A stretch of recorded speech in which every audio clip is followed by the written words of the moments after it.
Assalamualaikum warahmatullahi wabarakatuh. Sahabat nasihat berkah yang dimuliakan Allah. Semoga kita selalu dalam keadaan sehat walafiat. Amin ya robbal alamin. Yahudi adalah bangsa yang besar, yang sebagian besar bermukim di wilayah Palestina. Kaum Yahudi adalah sekelompok orang yang sering menindas rakyat Muslim di Palestina. Bahkan beberapa tahun belakangan ini sering terdengar berita bahwa adanya pembunuhan dan penyiksaan terhadap kaum Muslimin yang tinggal di Palestina. Bangsa Yahudi ini juga terkenal sebagai bangsa yang paling sering membunuh para nabi utusan Allah. Di video kali ini, kita akan membahas tentang sejarah bangsa Yahudi. Yahudi merupakan nama sebuah suku bangsa, yang sekaligus menjadi nama agamanya juga. Agama Yahudi ini adalah agama yang menyembah Tuhannya tanpa memiliki sebuah ilustrasi atau bentuk. Sama seperti agama Islam yang menyembah Allah tanpa tahu bentuk atau ilustrasinya. Berbeda dengan agama lainnya, yang menyembah Tuhan dengan adanya penggambaran atau sebuah patung. Bangsa Yahudi ini dulunya hanya terdiri dari beberapa orang saja. Hingga sekarang, jumlahnya semakin banyak dan mulai tersebar di seluruh penjuru dunia.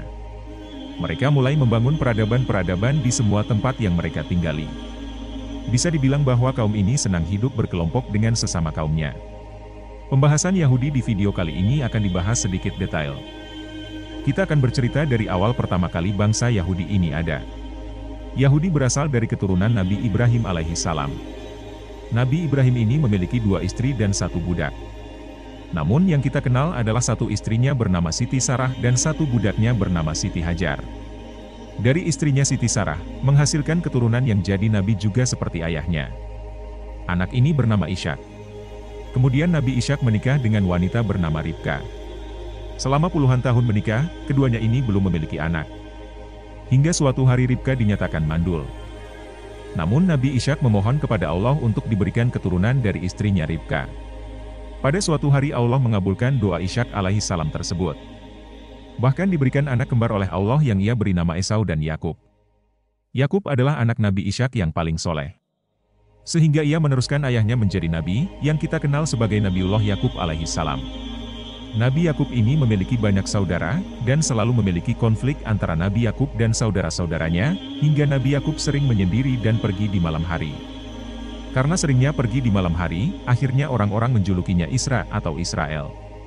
Karena dalam bahasa Arab Isra artinya perjalanan malam hari. Tapi ada riwayat lain juga yang mengatakan kata Israel itu bermakna Isra itu artinya Abdun, dan Il itu Allah, yang memiliki makna orang yang selalu beribadah kepada Allah. Jadi jelas di sini bahwa penamaan Israel itu adalah sebutan lain untuk Nabiullah Yakub alaihi salam. Nabi Yakub memiliki 2 orang istri dan 2 orang budak. Dari semuanya melahirkan anak. Sehingga jumlah anak Nabi Yakub ini ada 12. Dari salah satu istri Nabi Yakub ini yang bernama Rahil. Nabi Yakub memiliki anak Bunyamin dan Yusuf. Sebagaimana kita ketahui Yusuf ini adalah penerus kenabian ayahnya yang terkenal dengan nama Nabi Yusuf alaihi salam. Kisah tentang Nabi Yusuf alaihi salam ini telah banyak dikisahkan bahwa Nabi Yusuf ini dizolimi saudara-saudaranya hingga ia dimasukkan ke dalam sumur. Maka ketika itu Nabi Yusuf ditemukan oleh para pedagang dan dibawa ke Mesir. Ketika sampai di Mesir, Nabi Yusuf dibeli oleh para pejabat Mesir kala itu karena kecerdasannya. Nabi Yusuf diangkat sebagai bendahara kerajaan Mesir. Ketika Nabi Yusuf ini menjadi bendahara di Mesir, ia membawa seluruh anggota keluarganya yang ada di Palestina atau negeri Syam ke Mesir. Maka tidak ada satupun keluarganya yang tersisa di Palestina. 12 saudaranya dan ayah Nabi Yusuf yaitu Nabi Yakub semuanya dibawa ke Mesir. Selama di Mesir seluruh keluarganya Nabi Yusuf ini diberikan tempat, atau sebuah daerah di negeri Mesir. Dan diberikan fasilitas yang terbaik, karena Nabi Yusuf sangat dihormati ketika itu. Seiring berjalannya waktu, keluarga Nabi Yusuf ini beranak pinak di daerah Mesir. Sehingga disebut dengan Bani Israel, artinya keturunan Israel. Karena mereka semua keturunan dari Nabi Yakub alaihi salam.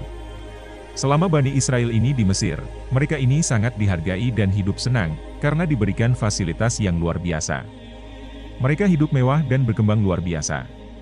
Namun setelah Nabi Yusuf wafat, suku terbesar di Mesir yang bernama suku Kipti mulai menekan kaum Bani Israel. Dan suku Kipti ini mulai menjajah dan berusaha untuk mengusir Bani Israel tanah Mesir. Kejadian ini mengakibatkan kaum Bani Israel tertindas. Sehingga Allah mengirimkan bantuan dengan mengutus seorang nabi yang bernama Musa alaihissalam, yang menjadi nabi untuk Bani Israel dan bertugas untuk mendakwahi Firaun. Nabi Musa banyak dikisahkan memiliki mukjizat-mukjizat yang luar biasa. Yang paling terkenal adalah mukjizatnya yang membelah Laut Merah. Tentu saja ini atas kuasa dan izin Allah Subhanahu wa Ta'ala. Di dalam Al-Quran, diceritakan bahwa Nabi Musa ini memiliki 9 mukjizat. Yang pertama, pada suatu hari ketika musim kemarau yang sangat kering, kaum Bani Israel ini mengeluh kepada Musa karena kekurangan pasokan air. Di mana semua air yang ada di sungai atau lembah oasis semuanya mengering. Bahkan sumur-sumur warga pun ikut mengering. Ketika itu kaum Bani Israel ini meminta hujan kepada Nabi Musa. Lantas Nabi Musa pun berdoa memohon kepada Allah untuk diberikan air untuk kaumnya. Maka Allah berfirman, "Pukullah batu itu dengan tongkatmu hai Musa." Batu itu pun dipukul oleh Nabi Musa, lalu seketika itu juga keluarlah 12 mata air dari dalam batu tersebut. Sehingga dari air ini bisa memenuhi seluruh kebutuhan kaum Bani Israel. Mukjizat yang kedua, mereka menyaksikan terbelahnya Laut Merah. Ketika itu, ada peristiwa Nabi Musa dan Bani Israel dikepung tentara dari kerajaan, dan mulai tersudut di bibir pantai Laut Merah, yang di ujung lautan itu ada Palestina. Saat itu Allah berfirman, "Pukullah tongkatmu hai Musa ke laut itu." Maka terbelahlah Laut Merah tadi. Sehingga Nabi Musa dan Bani Israel bisa lewat di tengahnya. Dan sampailah mereka di Palestina. Mukjizat ini pun betul-betul disaksikan Bani Israel. Mukjizat yang ketiga adalah Bani Israel ini menyaksikan bahwa tongkat Nabi Musa ini berubah menjadi seekor ular yang besar. Ketika itu ada peristiwa Nabi Musa sedang beradu ilmu dengan 1000 dukun yang ada di Mesir. 1000 dukun ini adalah orang-orang suruhan Fir'aun, yang ketika itu Fir'aun ini sedang berupaya mengalahkan Nabi Musa. Peristiwa ini disaksikan juga oleh kaum Bani Israel. Yang keempat mukjizat Nabi Musa adalah, Nabi Musa memohon kepada Allah untuk mengirimkan bencana yang maha dahsyat, yang menimpa kerajaan Fir'aun dan penduduk Mesir. Bencana itu berupa angin tofan yang meluluh lantakkan sebagian besar peradaban Mesir. Tak hanya itu, Allah pun mengazab mereka dengan wabah belalang di mana-mana. Kemudian ada wabah katak dan kutu. Dan terakhir Allah ubah semua air di bejana dan sumur-sumur mereka menjadi darah. Mukjizat yang kelima yang disaksikan oleh kaum Bani Israel adalah, selain menghadapi Raja Fir'aun yang kejam dan ingkar, Nabi Musa juga menghadapi pemuka Mesir saat itu yang kaya raya, yakni Korun. Disebutkan oleh Ibnu Abbas bahwa Korun masih saudara Nabi Musa, dan hafal isi Taurat. Namun mengingkari isi dan kenabian Nabi Musa. Selanjutnya, mukjizat yang keenam Nabi Musa ini bisa menghidupkan orang mati. Tentu saja ini karena rahmat dari Allah. Saat itu ada seorang laki-laki yang dibunuh dari kaum Bani Israel. Lantas tidak ada seorang pun yang tahu siapa pembunuhnya. Di saat itu Nabi Musa menghidupkan orang ini dan bertanya siapa yang membunuhnya. Lalu orang ini pun wafat lagi, setelah ia menunjuk pembunuh dirinya. Dan kejadian ini tak luput juga dari pandangan kaum Bani Israel. Karena pada saat itu ramai yang menyaksikan peristiwa ini. Sudah banyak yang Allah tunjukkan keajaiban untuk Bani Israel melalui Nabiullah Musa. Tapi tetap saja Bani Israel ini masih saja keras kepala, tidak mau taat pada ajaran Musa, dan taat pada larangan Allah. Dan ada satu lagi kisah Nabi Musa, yang menjadi kisah turunnya kitab Taurat. Taurat adalah kitab yang langsung ditulis oleh Allah. Taurat juga menjadi kitab sucinya umat Yahudi. Nabi Musa lah yang menjadi nabi perantara turunnya kitab suci ini. Kitab ini turun di Palestina dalam waktu 40 hari saja.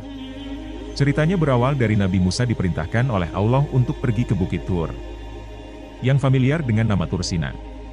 Sebelum Musa berangkat ke Bukit Tursina, selama 40 hari Nabi Musa menitipkan kaumnya kepada Nabi Harun. Nabi Harun memiliki hubungan keluarga dekat dengan Nabi Musa. Maka berangkatlah Musa ke Bukit Tursina. Selama ditinggal Nabi Musa, Bani Israel ini menyembah berhala, yang waktu itu berhala yang mereka sembah berbentuk patung anak sapi. 40 hari berselang, Nabi Musa pun pulang menemui kaumnya. Ia pun kaget melihat kaumnya sedang menyembah berhala, dan sudah banyak dari mereka yang murtad.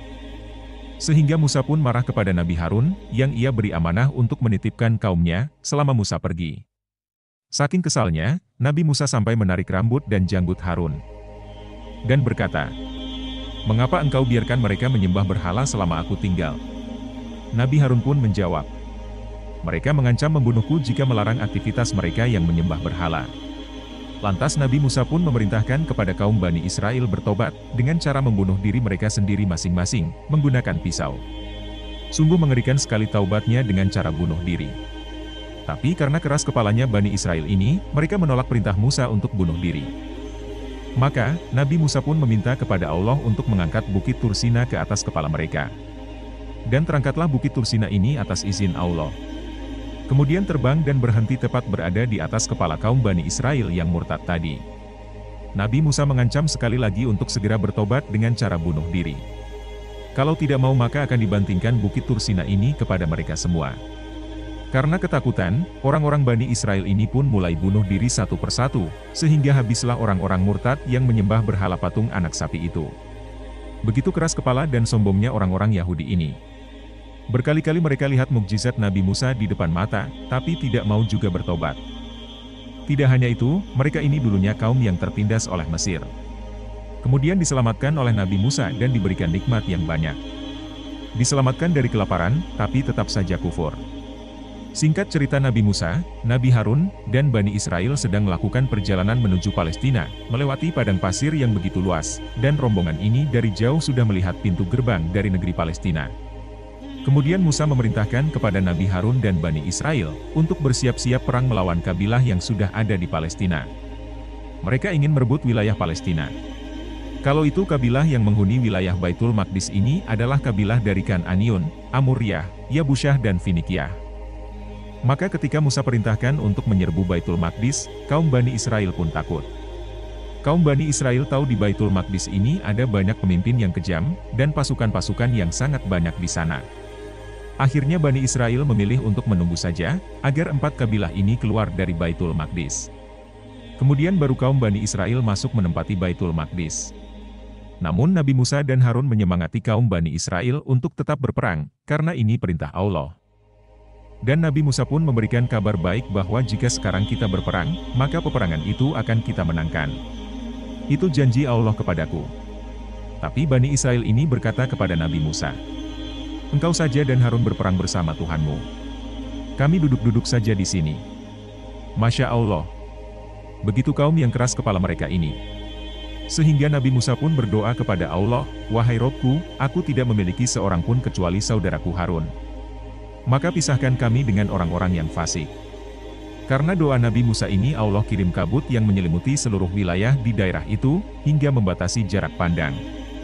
Karena kabut ini mereka tidak bisa kemana-mana. Saking tebalnya kabut tersebut.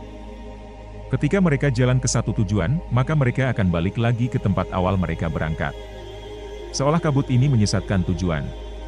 Lantas Nabi Musa dan Nabi Harun pun tetap pergi ke negeri tersebut. Di peristiwa inilah Allah mewafatkan mereka berdua, sebelum sampai ke gerbang Baitul Maqdis. Yang pertama Allah mewafatkan Nabi Harun, baru sesudahnya Allah mewafatkan Nabi Musa. Setelah Nabi Musa dan Nabi Harun wafat, Allah menggantikan keduanya dengan Nabi Yusha bin Nun.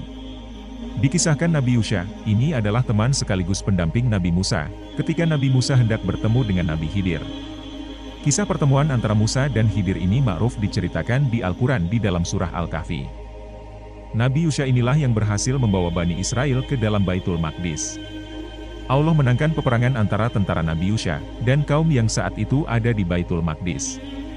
Dari kisah Nabi Yusha ini, kita bisa simpulkan bahwa Bani Israel ini adalah bukan asli dari Baitul Maqdis. Mereka adalah pendatang dan merebut wilayah Baitul Maqdis dengan peperangan. Yang awalnya mereka ini dikisahkan tinggal di Mesir kemudian diusir dan diselamatkan Nabi Musa. Kemudian pindah ke Palestina. Hingga akhirnya bersama dengan Nabi Yusha bin Nun merebut kota Baitul Maqdis dengan peperangan. Akhirnya Baitul Maqdis ini ditempati oleh kaum Bani Israel yang dipimpin oleh seorang Nabi yaitu Nabi Yusha bin Nun. Setelah Nabi Yusha wafat, Allah kirimkan lagi Nabi penggantinya, dan Nabi ini wafat.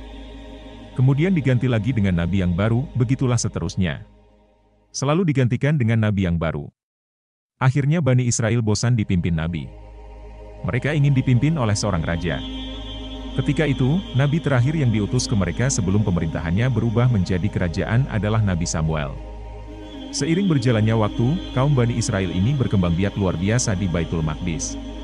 Sehingga menjadi kabilah yang sangat besar di waktu itu. Tak jauh dari Baitul Maqdis, ada suatu kaum yang bernama Jalut. Jalut ini adalah kelompok orang yang memiliki postur badan yang besar dan tinggi, dan punya pasukan yang banyak.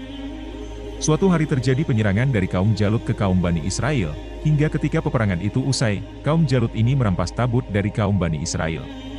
Tabut ini isinya pusaka-pusaka peninggalan Nabi Musa. Di situ ada Taurat, tongkat Nabi Musa, jubah Nabi Musa dan Nabi Harun.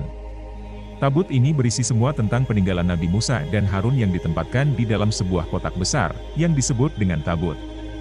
Tabut ini sangat berharga bagi kaum Bani Israel. Mereka tidak bisa mempertahankannya ketika penyerangan itu. Karena kabilah Jalut ini orangnya besar-besar, dan pasukannya banyak. Akhirnya Bani Israel mengadu kepada Nabi Samuel untuk menunjuk seorang raja, yang nantinya akan memimpin mereka perang kepada kaum Jalut. Atas perintah Allah Subhanahu wa Ta'ala, Nabi Samuel menunjuk seorang di antara kaum Bani Israel ini menjadi seorang raja. Orang tersebut bernama Tolut. Tolut adalah raja pertama bagi kaum Bani Israel. Namun keputusan Nabi Samuel ini banyak sekali yang menentang, dikarenakan Tolut ini adalah orang miskin. Kerjaannya sehari-hari hanya penggembala keledai. Mereka menolak lantaran si Tolut ini tidak punya nasab, tidak punya harta dan berasal dari kaum bawah. Mereka ingin raja itu yang berwibawa, kaya, dan punya kasta tinggi di antara kaum Bani Israel. Akhirnya pada suatu hari Allah mengutus malaikat untuk menaikkan derajat Tolut ini di depan kaum Bani Israel. Jadi malaikat ini mengambil tabut dari Jalut dengan begitu saja. Tabut ini diserahkan kepada si Tolut tanpa melakukan hal apapun. Dari situlah sebagian besar mulai mau mengikuti Tolut, tapi sebagian lainnya yang tetap keras kepala dan tidak mau taat. Suatu hari Tolut mengumpulkan rakyatnya yang percaya kepada Tolut untuk berperang dengan kaum Jalut. Berjalanlah pasukan Talut ini menuju kabilah Jalut. Ketika telah berhadap-hadapan antara kedua kaum ini, banyak dari kaum Tolut yang mundur dan pulang, karena melihat orang-orang kaum Jalut ini badannya besar-besar dan pasukan Jalut ini luar biasa banyak. Hingga pada akhirnya tersisalah sedikit dari pasukan Raja Talut ini. Dari pasukan yang sedikit ini, Raja Talut menawarkan kepada anggota pasukannya siapa yang bisa membunuh pimpinan kabilah Jalut, maka akan kunikahkan ia dengan putriku, dan akan meneruskanku sebagai raja di kemudian hari. Mendengar sayembara ini, kaum Bani Israel ini banyak yang pulang. Mereka pikir mustahil untuk bisa melakukannya, dan ini sama saja dengan aksi bunuh diri. Tapi dari sisa pasukan Raja Talut yang sedikit ini, ada seorang anak muda yang tiba-tiba maju ke depan dan melempar tombaknya, hingga mengenai Raja Jalut. Seketika itu pun Raja Jalut tewas. Anak muda ini bernama Daud yang nantinya kita kenal sebagai nabi sekaligus raja dari kaum Bani Israel. Ketika itu, kalau di situasi peperangan raja mereka tewas, maka peperangan akan usai dan dimenangkan oleh pihak yang rajanya masih hidup. Maka akhirnya Daud dinikahkan dengan putrinya Raja Talut, hingga pada suatu hari Raja Talut wafat dan digantikan oleh Nabi Daud. Daud pun menjadi raja sekaligus nabi ketika itu, di puncak kejayaan Bani Israel, ketika dipimpin oleh seorang nabi dan raja. Setelah Nabi Daud wafat, raja satu ini membawa Bani Israel kepada kesuksesan terbesar sepanjang sejarah. Tidak ada seorang raja pun sebelum dan sesudah raja ini yang kekuasaannya paling luas dan besar.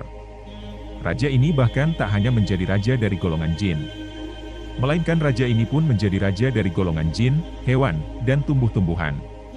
Seluruh makhluk hidup di bumi ketika itu patuh pada raja yang soleh ini.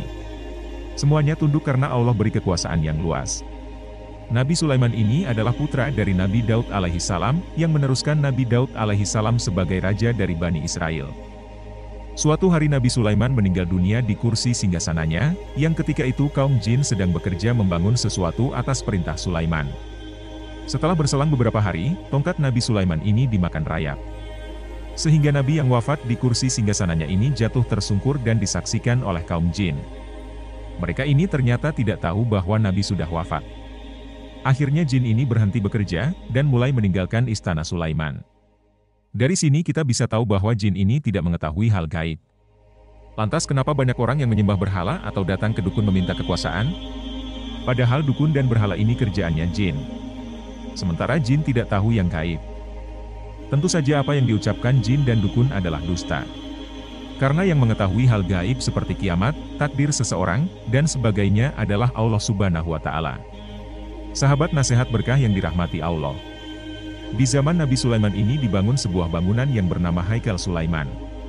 Nabi Sulaimanlah orang yang pertama kali membangun Masjidil Aqsa.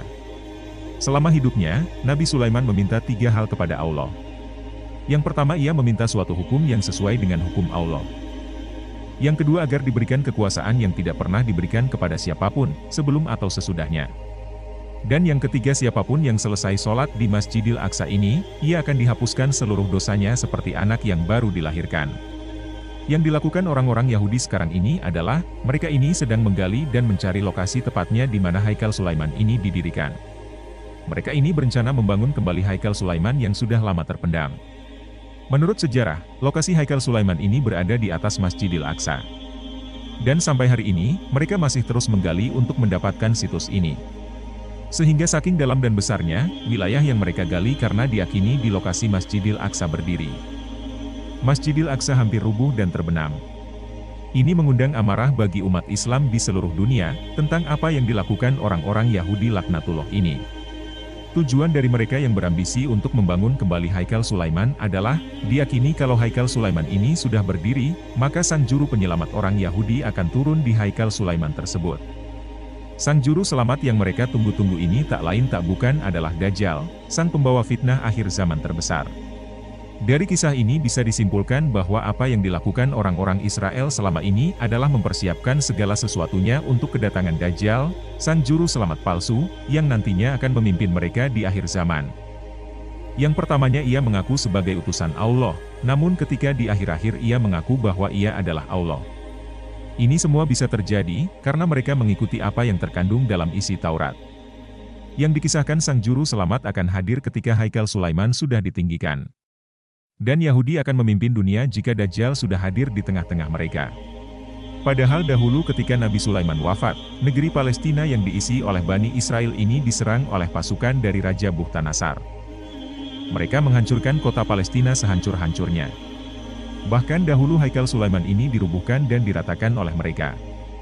Hingga kitab suci Taurat hilang akibat peristiwa ini, dan Bani Israel panik karena tidak ada seorang pun yang benar-benar menghafalnya. Akhirnya mereka pun berkumpul untuk menyusun kembali Taurat. Dari sinilah kesesatan kaum Bani Israel ini dimulai. Karena Taurat yang sekarang itu adalah pencampuran dari firman Allah dan pencampuran perkataan manusia, hingga mulailah muncul fitnah di dalam Taurat. Kandungannya tak lagi sama seperti Taurat di masa dulu. Orang-orang Yahudi ini akan terus menindas kaum muslimin yang ada di Palestina. Karena mengikuti apa yang ada di dalam Taurat modifikasinya mereka. Wallahu a'lam bishawab. Itulah cerita tentang sejarah bangsa Yahudi. Semoga cerita kali ini bermanfaat, berkah, dan bernilai ibadah. Yang benar datangnya dari Allah Subhanahu wa Ta'ala. Hilaf atau keliru itu datangnya dari kami pribadi sebagai manusia biasa. Sampai ketemu di kisah-kisah seru yang penuh makna selanjutnya. Wassalamualaikum warahmatullahi wabarakatuh.